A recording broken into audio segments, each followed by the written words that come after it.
Oh, we got a countdown that time. Alan, we're live. We are live. We are Great. live. Awesome. We figured How out are we're getting good with this technology. We are. We're getting there. We're getting there. How are you? Doing great. How was your fourth? My fourth was awesome. I got to play golf with a turtle and a few guys, and it was awesome. It was great. And we had a little barbecue, and everything was great. And you?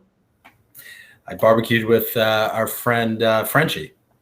Oh, really? Yep. Did you have croquettes and maybe a little vichyssoise and we had some hot dogs and burgers and lots of fireworks. Okay. But anyway, we have Abe here. Let's welcome everybody. Hi, Abe. How are you? I'm great. Pleasure to be part of this team. That's great. Well, listen, welcome to our program. So hi, everybody. We didn't mean to forget about you guys out there, but welcome to Home Buying with Alan and Eric. I'm Alan. I'm Eric. And we're the Home Guys with Abe. We'll get that. With Abe Himelstein, who I've known for many years and is a wonderful person and a wonderful former broker, and he's now the director of career advancement. Is that correct? Correct. At Remax Prestige. So welcome to our program, Abe. We're really happy to have you here today. Well, thank you so much, guys. Yeah, thank you for taking the time. I'm excited to hear a little bit about what you do, Abe. Well, basically, my job is recruiting and also to do some training.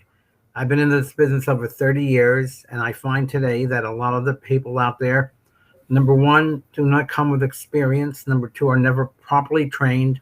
And three, they are just lost in space, which is very sad. Today's realtors, not like the ones years ago who are properly trained. And like I say, without training, you really can't go forward. And we in our company have a full, fantastic program whereby we train you and give you the tools to make you successful. So you raised some interesting points. You say you come across a lot of realtors that are not properly trained. Does that include some realtors that have been around for a while, or would you say the newer agents? And what do you mean specifically by trained? What makes a good agent in your mind? The right agent makes all the difference in the world. And if an agent is not fully prepared to handle objectives and also to go forward with the skills which are required. Today, a lot of the new agents go out there and they call themselves realtors. And a lot of the problems stem from the fact that they're not properly trained. They don't properly read a contract. They put words in there, and before you know, they go before arbitration. They go before the board with various complaints against them. And I am concerned with the proper training. You're going to avoid a lot of these problems. So, Abe, have you seen with the way the market has just taken off, a lot of people saying, "Hey, I want a piece of the real estate market," and like a lot of, we'll say, green, a lot of people trying to break into real estate. Is that a trend? It's more today than ever before. Why do I say that? Because prices are going like mad. There's no realm or reason why a property sells. And most of the time it sells way over the asking price, over the price it should sell. Cash buyers, cash is king.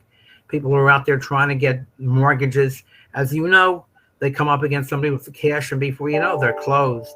It's very sad what's going on today. But I do feel this is going to change. With the pandemic coming to an end, I find there'll be more properties on the market as rates start to inch up slightly.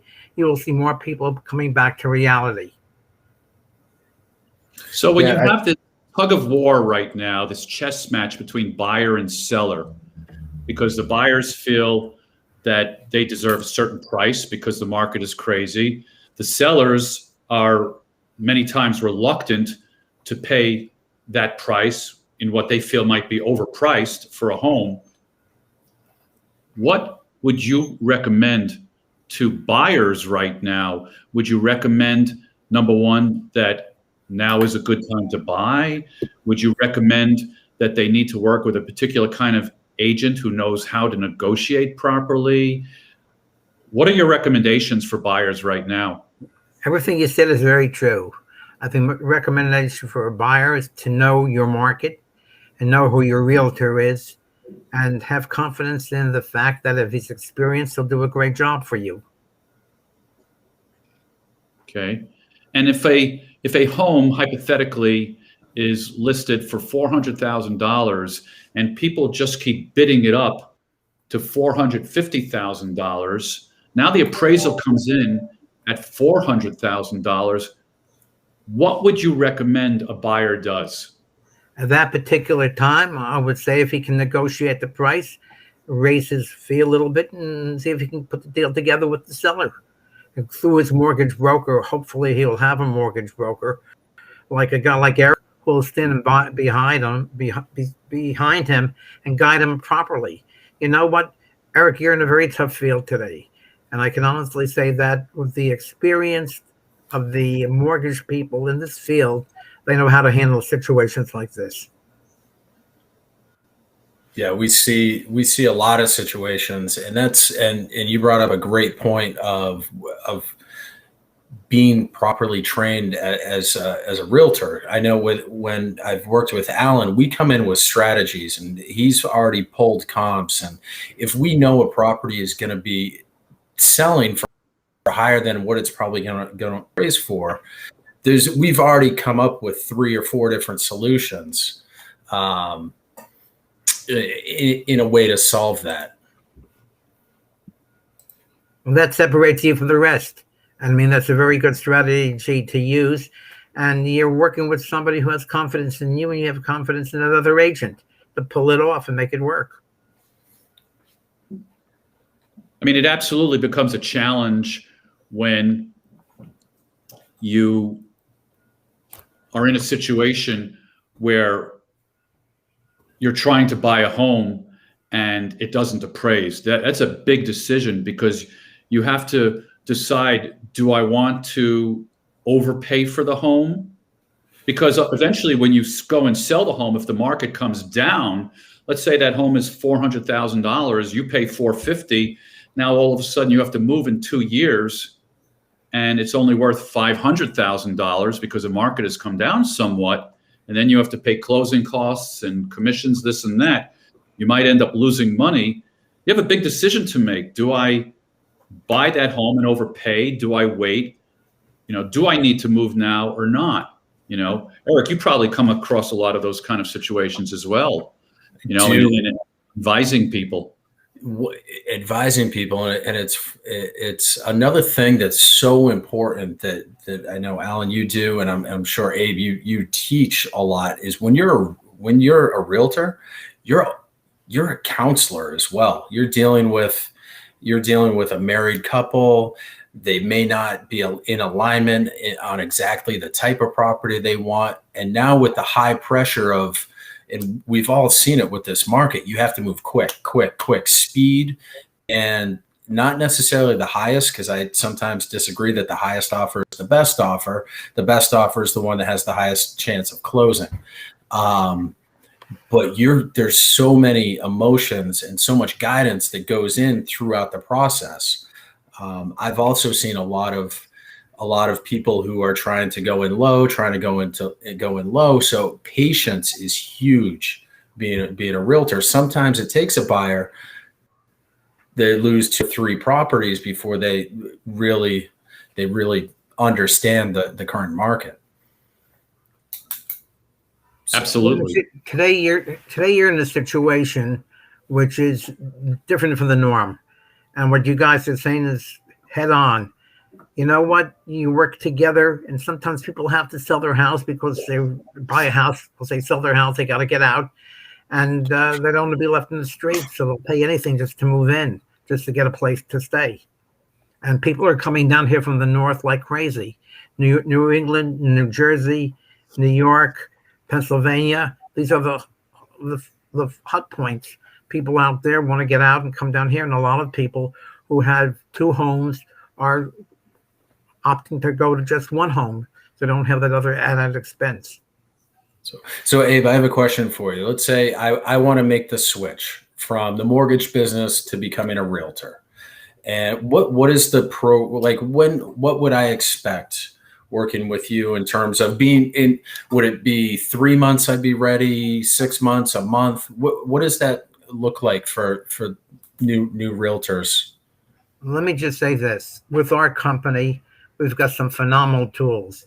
Mm-hmm. Remax is over 140,000 worldwide. And I think we've got one of the top brands on the market today. I know compared to some of my other competitors out there, they don't have what we have. And when I speak to some of the experienced realtors and I ask them what they're getting, well, they're paying desk fees, monthly fees, training fees, tech fees, copy fees, fax fees. We don't have all that. We make it so the realtor themselves can come inside and at least have something to look forward to and to build their business very effectively. And I'm very proud to be part of a great company. Our broker is Rose Ferroni. She has 5 offices. And basically, we have a problem. You go directly to her and you'll get an answer immediately, not tomorrow, the next day, or the next week. So as far as the time frame goes, hey, the harder you put the time in, the quicker you will get started. Most important thing is to learn to build a clientele. You start with your friends, your family. That's how you start your business. Who do they know out there who may be interested in buying, selling, renting, or relocating? And that's how you get started. I love to talk to a lot of people and show them what we have on the board. I'm not there for everyone, but I think I'm there to make it very effective for the right person. So for our viewers out there, I'm sure that what they really want to know about is what really goes into making a realtor a good realtor, someone who they would want to work with, someone who will find them the right home within a specific time frame, and who will get the deal done, work with a mortgage broker who knows how to get the financing that they need and close the deal. What ingredients do you think people should be looking for? Basically, to listen to what the other person has to say. A lot of people talk off of the cuff. They don't know where they're at.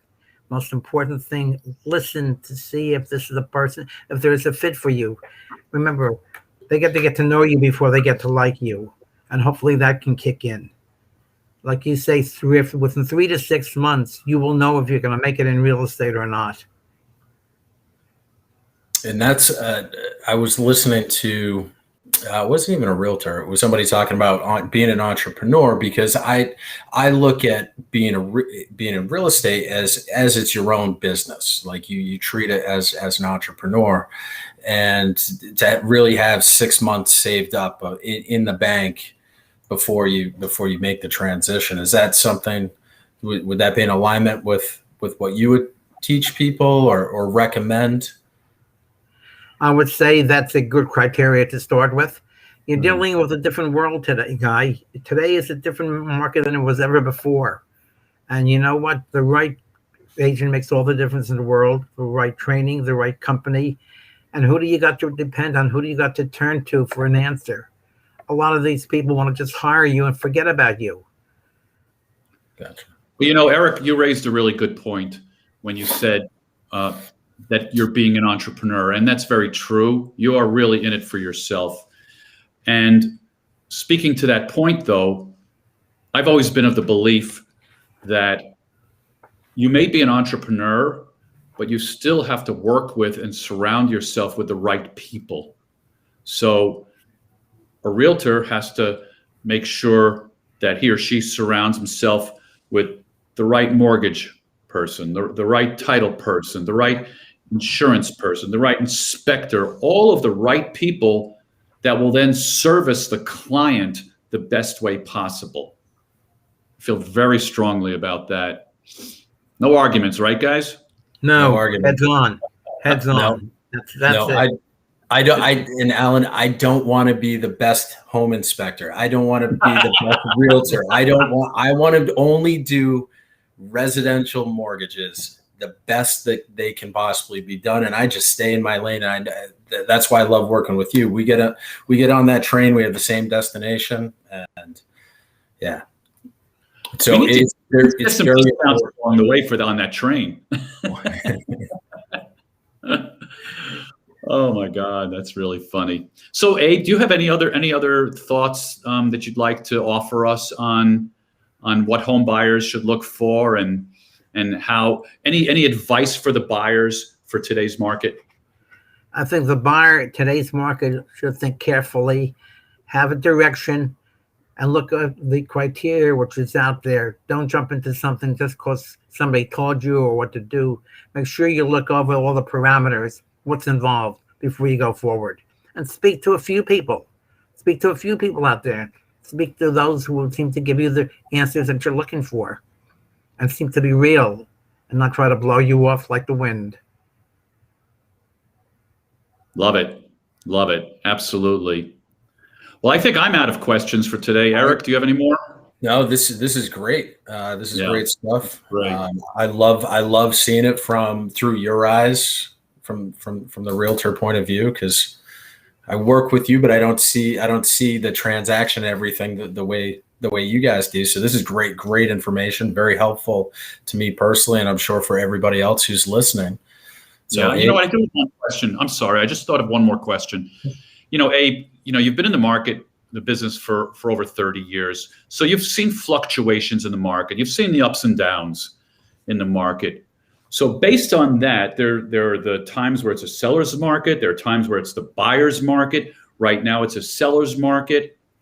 A, do you see a shift coming? And B, what would be your advice to buyers based on that long history and those fluctuations that you've observed? Thanks for answering that question. That's a great question. Today's buyer should sit down and wait a while, wait 3 to 6 months before making a decision. I think we're in a cyclical market, and I think as rates start creeping up a little bit, you will see more homes coming out available on the market and giving you a better chance, better criteria to go forward in your approach. Don't jump off of the cuff and be sorry later. I'd like to close with the following. I learned many years ago, give a man a fish, it lives for a day, but teach him how to fish, it lives a lifetime. And thank you. Great, super. Well, Abe, I really appreciate it. Always appreciated your input, your advice, and thank you for joining us today. I'd like to do it again if I can, but thank you again, guys. Much appreciative. All right, Okay. guys. All right, everyone. Well, thank you for joining us today, and we hope to see you next Monday on Home Buying with Alan and Eric. Have a great evening. Take care.